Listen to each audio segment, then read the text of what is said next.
Bismillahirrahmanirrahim. Assalamualaikum warahmatullahi wabarakatuh. Halo teman-teman semuanya, ketemu dengan saya lagi Farida Kusuma. Oke, alhamdulillah bisa bertemu lagi. Oke, saya senang sekali ketika teman-teman yang masih bersemangat ya melihat video-video saya. Karena dari video-video saya sebelumnya banyak yang merespon baik ya, banyak testimoni-testimoni lewat WA. Mereka mengatakan bahwa kehidupan mereka lebih baik lagi gitu loh. Mbak, terima kasih telah menginspirasi. Oke. Jadi saya jadi bersemangat lagi membuat video-video terbaru. Oke, ngomong-ngomong masalah merubah kehidupan. Materi yang akan saya sampaikan ini adalah materi yang akan merubah kehidupan. Oke, saya senang sekali kalau saya bisa menginspirasi teman-teman semuanya yang dengan izin Allah bisa merubah kehidupan teman-teman ke arah yang lebih baik lagi.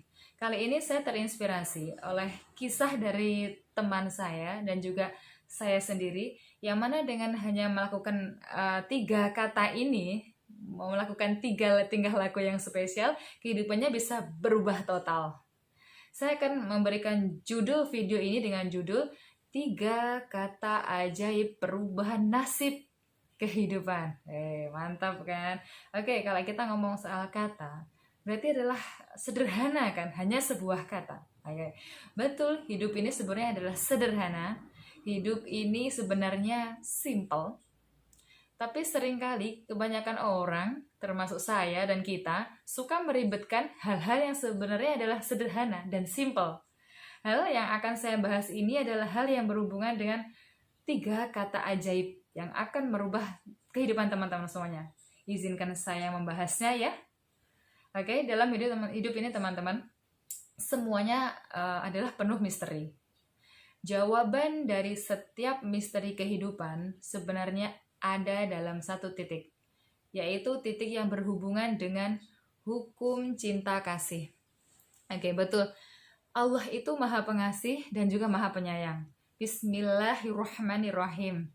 Tapi banyak orang yang lupa bahwa karena Allah itu maha pengasih, maha penyayang, Allah itu nggak suka lihat hambanya susah. Itu yang teman-teman harus garis bawahi. Dan hukum yang terjadi semesta alam ini semua dilandasi oleh hukum kasih dan sayang.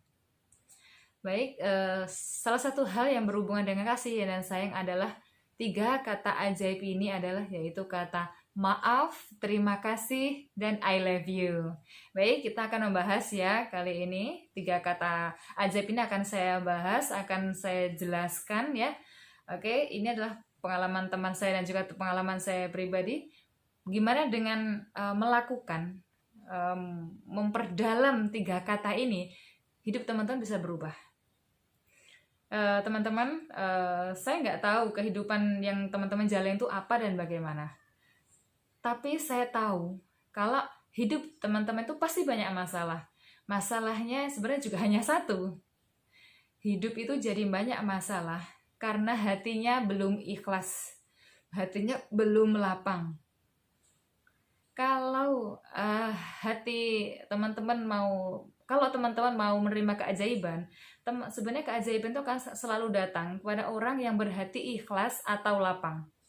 Dan untuk bisa ikhlas atau lapang, orang itu harus bisa memaafkan siapapun. Sekali lagi ya, siapapun yang pernah menyakiti kita. Nah, saya tahu bahwa nggak gampang ya untuk memaafkan orang, karena saya juga pernah ya mengalami namanya sakit hati, dizolimi. Pokoknya padahal kita sudah baik ke dia, kita juga sayang ke dia, atau kita percaya baik sama dia, tapi dikhianati, dizolimi gitu. Saya tahu teman-teman perasaan seperti itu. Jadi saya paham betul bahwa kata maaf itu mudah dikatakan, tapi untuk bisa memaafkan total itu susah. Nah, sekarang tugas saya ya sebagai sahabat teman-teman semua, saya ingin memberikan teman-teman cara termudah untuk teman-teman bisa memiliki hati yang lapang dengan cara yang memaafkan orang yang sangat menyakiti diri kita. Oke. Caranya mudah. Jadi cara ini biasa saya lakukan dan terbukti alhamdulillah berhasil. Cara yang paling efektif teman-teman untuk bisa memaafkan orang yang menyakiti kita adalah dengan cara yaitu mendoakan dengan doa yang sangat tulus. Ya memang ya mau gimana lagi ya, kita harus mendoakan orang yang menyakiti kita. Ya memang saya tahu nggak gampang itu, tapi justru nggak gampang itu di luar sana itu banyak yang hatinya penuh penyakit daripada orang yang berhati lapang. Karena orang di luar sana itu yang lapang itu keajaibannya ya, yang mendapat keajaiban orang yang berhati lapang, jadi nggak banyak gitu loh ya.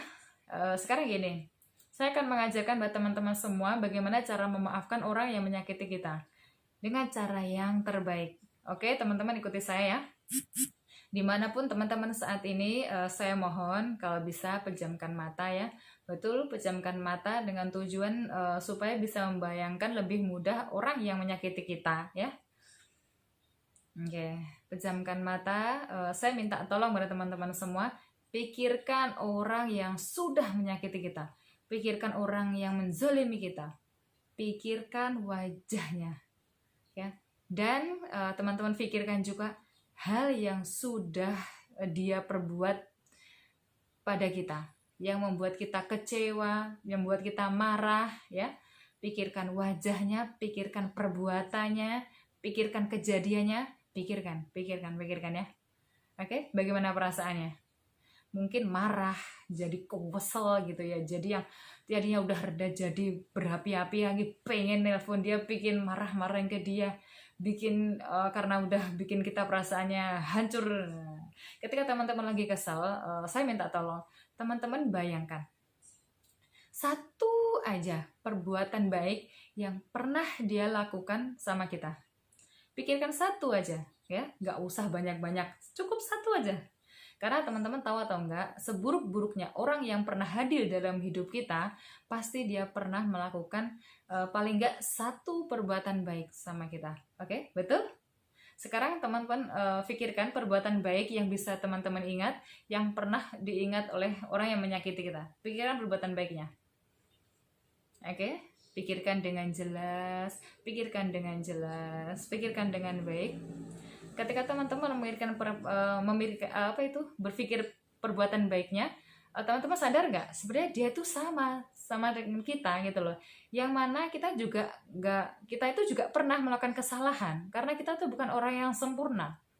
Jadi nggak mungkin kita itu menjadi sempurna. Sesempurnanya siapapun ya pasti pernah kepleset sekali atau 3 kali menyakiti orang lain.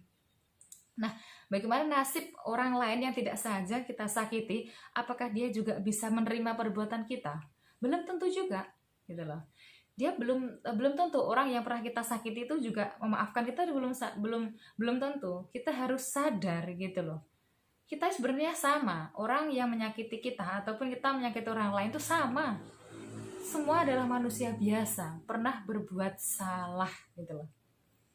Pernah khilaf. Nah, kalau teman-teman udah sadar, teman-teman yang menyakiti kita itu sebenarnya kita juga pernah menyakiti dia, ya kita harus sadar. Bukankah tidak ada gunanya perasaan dendam dan marah ke dia itu sebenarnya nggak ada. Coba dirasakan, nggak ada gunanya kan? Sekarang ambil nafas, buang. Gimana? Lega? Oke, tarik nafas kembali. Oke, hembuskan. Nah, teman-teman harus menyadari berarti pikiran kita itu terlalu berlebihan kepada orang yang menyakiti kita. Jadi kita harus menyadari bahwa sebenarnya kita adalah orang yang sama, adalah orang yang biasa gitu loh. Sekarang sambil memejamkan mata, berdoa pada Allah dengan doa yang tulus kepada Allah, kepada orang yang pernah menyakiti kita tersebut. Oke, doanya gimana? Oke, doanya doakan semoga dia diberi kebahagiaan, diberi kesadaran, diberi hidayah, dan diberi kehidupan yang baik dan lebih baik lagi dari sebelumnya. Katakan lagi, ya Allah, saya sudah mengampuni dia, saya sudah memaafkan dia, dan ya Allah, saya ikhlas. Ya. Ketika teman-teman bicara seperti ini, doa seperti ini pasti menetes air matanya ya. Kenapa? Karena air mata itu pertanda ya bahwa kita itu punya cinta kasih. Dan insya Allah dari cinta kasih itu bisa menyembuhkan semua luka. Itulah kata maaf ya. Gimana rasanya? Kalau teman-teman udah melakukan apa yang saya katakan, pasti rasanya enak. Plong gitu ya. Oke kan? Supaya plongnya bener-bener plong, lakukan setiap hari. Doakan setiap hari ya. Dipraktekkan terus ya pada orang yang menzalimi kita tadi. Oke, setiap hari, setiap waktu ingat didoakan. Jika teman-teman sudah melakukan doa kepada orang yang menyakiti kita, pasti hatinya akan terus plong. Ibarat api ya, api supaya padam itu jangan dilawan dengan api. Supaya api itu padam, disiram ya, benci, dendam, jangan dilawan dengan benci, tapi lawan dengan cinta kasih ya. Itu yang bisa meredakan kebencian. Dan terbukti ya, sekarang pasti teman-teman merasa lebih baik dari sebelumnya. Itulah kekuatan cinta dan kasih. Itulah hukumnya Allah ya. Itulah karunia dari Allah. Oke. Dari satu kata kunci maaf, pasti teman-teman merasa lebih luar biasa ya. Saya belum mengajarkan yang kedua dan juga yang ketiga. Dan kata kunci yang kedua adalah terima kasih. Ya. Terima kasih. Kebanyakan orang teman-teman termasuk kamu masuk kita selalu melihat dunia itu jauh ke atas. Ya, secara tidak sengaja menginginkan hal-hal yang dimiliki oleh orang lain. Oke. Kita nggak punya pasangan, melihat yang punya pasangan ngiri, kita melihat teman yang bisa bangun rumah ngiri, yang punya mobil baru jadi ngiri, mendapatkan reward kita ngiri, mendapatkan kebahagiaan ngiri, pasti banyak hal yang buat kita ngiri dan pengen ya. Padahal hal yang bisa membuat kita puas atau bahagia, dengarkan baik-baik ya, dengarkan yang bisa membuat kita bahagia, kata terima kasih. Ya, sekarang saya minta tolong teman-teman praktekkan satu hal ini ya. Sekarang praktekkan, ucapkan kata terima kasih. Bareng dengan saya, 1, 2, 3. Terima kasih. Katakan, terima kasih. Katakan, lebih enak ya kalau ikut dengan saya mengatakan terima kasih, pasti rasanya lebih enak. Padahal kita nggak tahu kita terima kasih pada siapa kan ya. Tapi ucapkan sekali lagi, terima kasih. Lebih enak kan? Sambil merem, saya pejamkan mata, dan dibayangkan hal-hal yang sudah kita miliki. Mungkin bagi yang sudah memiliki pasangan, pasti kita bisa bayangin pasangan kita kan, kita pikirkan kebaikannya. Dan katakan terima kasih Allah karena saya memiliki pasangan yang baik. Apapun yang dilakukan, perbuatan apapun, pokoknya ingat kebaikannya dan katakan terima kasih. Yang masih punya orang tua, katakan terima kasih. Karena orang tua telah melahirkan saya, menghadirkan saya, dan masihlah orang tua kita bisa hadir di dunia ini. Katakan terima kasih untuk banyak hal. Terima kasih ya Allah karena kita sudah diberi kesehatan. Terima kasih telah diberi nafas untuk bisa mengedipkan mata. Ini adalah adalah hal yang luar biasa yang kadang kita lupa untuk mensyukurinya gitu. Hanya dengan mengedipkan mata, tapi kita lupa untuk mensyukurinya. Dan jangan lupa bahwa kita harus mengucapkan terima kasih, terus-menerus terima kasih pada apapun dan siapapun. Karena itu akan membuat hidup kita lebih berbeda ya, lebih damai, lebih menenangkan lagi. Dengan kata terima kasih ini saya katakan pada biasanya saya katakan teman-teman saya, pada siapapun, coba dilakukan, maksud saya terima kasih atau hal kebersyukuran setiap malam ya, setiap malam mau tidur dan juga pagi bangun tidur ya, kita harus bersyukur 10 hal. Contohnya berterima kasih atau ya Allah saya bersyukur ya Allah atas nikmat-nikmat yang Kau berikan. Terima kasih atas nikmat kesehatan, nikmat nafas, nikmat kedipan mata. Apapun terima kasih atau kebersyukuran itu kita ulangi. Alhamdulillah punya kendaraan, punya anak, ucapkan terima kasih atau hal kebersyukurannya. katakan 10 hal. Oke? Ucapkan 10 hal yang sudah kita miliki dan bisa kita syukuri, pasti hati kita lebih plong lagi. Dan kalau teman-teman ikuti apa yang saya katakan tadi, pasti hati kita lebih enakan lagi. Pasti lebih lapang dari sebelumnya. Pasti lebih lapang dari sebelum melihat video saya ini. Nah, sekarang bagi teman-teman yang mendengarkan saya di audio ini sambil praktek, rasanya gimana ya? Coba utarakan, lebih lega, lebih plong, lebih ikhlas pastinya. Oke, inilah yang disebut dengan hati yang lapang. Dan percaya atau tidak, pasti kalau teman-teman lakukan apa yang saya katakan secara rutin, gak usah nunggu beberapa bulan, pasti segera akan mendapatkan keajaiban. Karena keajaiban itu akan datang kepada orang yang hatinya ikhlas, seikhlas-ikhlasnya, lapang selapang-lapangnya.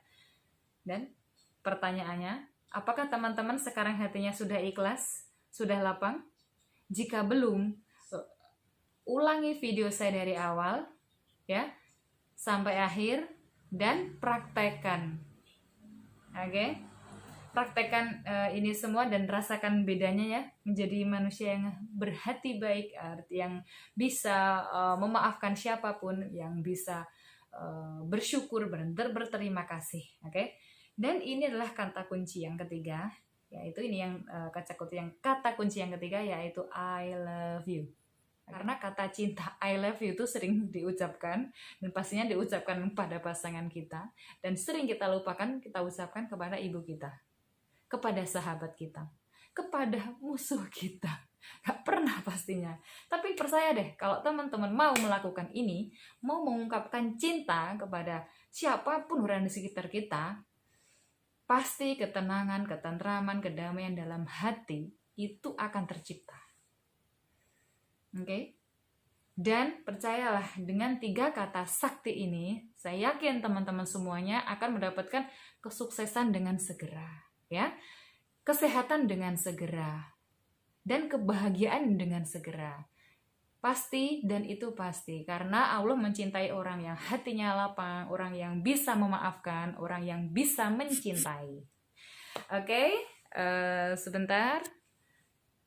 Oke, sekian dari saya ya. Praktekkan apa yang saya share ini, apa yang saya sampaikan ini. Jangan lupa untuk like, komen, dan share. Semoga apa yang saya katakan, apa yang ilmu yang insya Allah saya berikan ini bisa bermanfaat ya, bisa bermanfaat.